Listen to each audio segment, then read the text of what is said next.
As bike fitters, we get asked questions all the time from cyclists who are looking for their next bike. So here are 3 must checks before you buy your next bike. So number 1, the first thing that you should check before you buy your next bike, of course, is your bike fit measurements and your frame geometry and frame size. And I think a lot of people sort of understand that and know that now, but let's break down exactly what to look for and how to do it. So what is the difference between frame geometry and frame size? Frame geometry is the first thing you should look at, which is the shape of the frame. Now, obviously every bike brand and model will have a different shape and different measurements, and these are normally categorized into like endurance bikes or race bikes or aero bikes or now all-road bikes. And these sort of shapes of bike are designed to suit you and your riding style and your riding position.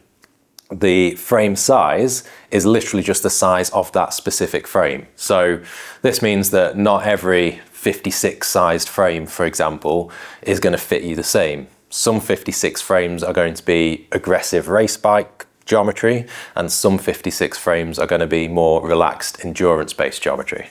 The key point here is that if you're currently riding a size 56 frame, then the next frame that you buy isn't necessarily going to be a 56 that suits you best. It totally depends on the bike model that you are buying as to what size is ideal for you. So if you need to look at the frame geometry first, how do you know what sort of frame geometry you should be looking at? Well, this is where your bike fit measurements come in. And if you've had a bike fit, obviously you can use those measurements, assuming you're happy with your fit, to find the next frame geometry. Or failing that, if you've not had a bike fit, number 1, go and get one, or a frame sizing at least. But if you're not going to do that and you're really happy with the fit on your current bike, you can actually use the frame geometry measurements that you currently have to work out some other bikes and frame sizes that are going to fit you for your next one.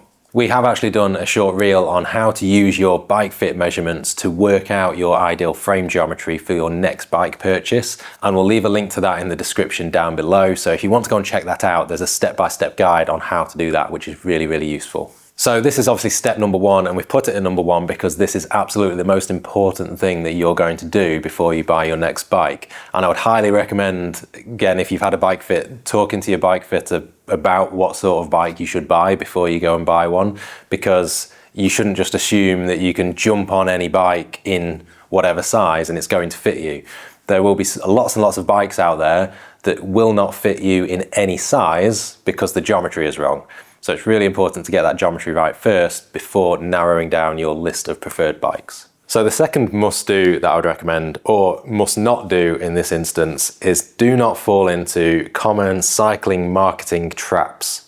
If you read every bike brand's marketing content around all of their models of their bikes, then it's going to come across as if every single model and every single bike is just good at everything and it's the perfect bike for you and it's the one that you must buy. And also, if you look at mainstream cycling media marketing, a lot of it now is paid for advertisements rather than independent reviews. And again, when an advert's paid for, it's not independent, it's always going to be a glowing review and it's going to make out that that bike is perfect for you. And I would strongly encourage that you really have a think about what bike is actually perfect for you. What type of rider are you? Where do you normally ride your bikes? What sort of bike is going to suit you best? What features of the bikes are going to be the key features for you to make sure that you enjoy your next bike as much as possible, rather than just going with whatever latest YouTube video comes out selling whatever bike. For example, is the best bike for you this latest aero bike that's just come out with minimal tire clearance or aero stems or integrated components that are really hard to change? Or actually, is it something with a bit more tire clearance, a bit more compliance, a bit taller and more relaxed position, and something that's going to suit your riding and where you ride your bike more? Because it's very easy to get sucked into that trap that, you know, these shiny, deep aero bikes that all the pros of riding and racing are going to work for you as a normal consumer cyclist, recreational cyclist, when in fact they are these race bikes that are just really good at racing, but actually they're probably not going to be ideal for the type of riding that you do. So try and seek out some independent advice, whether that's your bike fitter, whether that's your cycling friends, whether that is some piece of independent content that you found online or on YouTube. But again, do try and make sure that it is independent and not paid for in any way.